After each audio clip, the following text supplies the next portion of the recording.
Assalamualaikum warahmatullahi wabarakatuh. Perkenalkan, nama saya Laila Nurrojan. Saya dari program studi Pendidikan Islam Anak Usia Dini semester 3. Di sini saya ingin menceritakan tentang tantangan bongkar kasus ABG diperkosa 11 pria di Barimo. Nah, jadi ringkasan kasus dan pengungkapan oleh Ibtu Siti. Berita ini menyorot peran Ibtu Siti Elminawati yang menjabat sebagai Kasat Reskrim Polres Sigi, Polda Sulawesi Tengah, dalam pengungkapan kasus pemerkosaan yang menimpa seorang anak baru gede atau ABG di Bariki, Montong, Barimo, Sulawesi Tengah. Korban diperkosa oleh 11 pria. Adapun latar belakang kasus tersebut, korban seorang remaja perempuan yang berusia sekitar 15 tahun. Ya, ada sumbernya lain menyebut 16 tahun. Korban awalnya adalah relawan banjir di Bariki, Montong pada pertengahan 2020.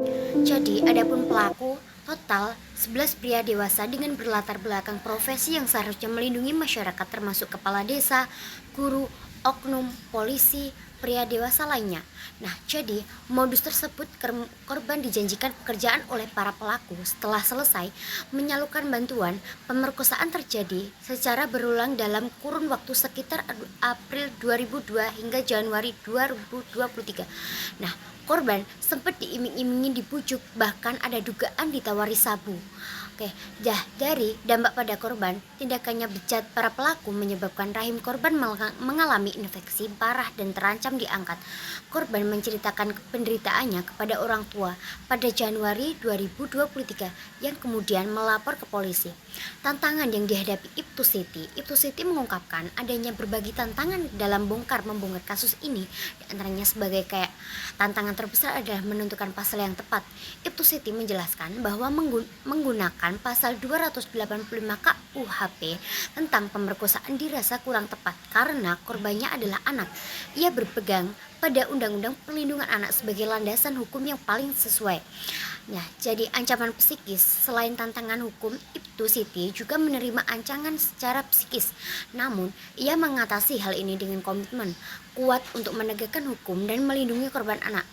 Kesulitan pengungkapannya itu, proses penangkapan para pelaku memakan waktu di mana polisi harus bekerja keras memburu dan menangkap total 11 tersangka itu.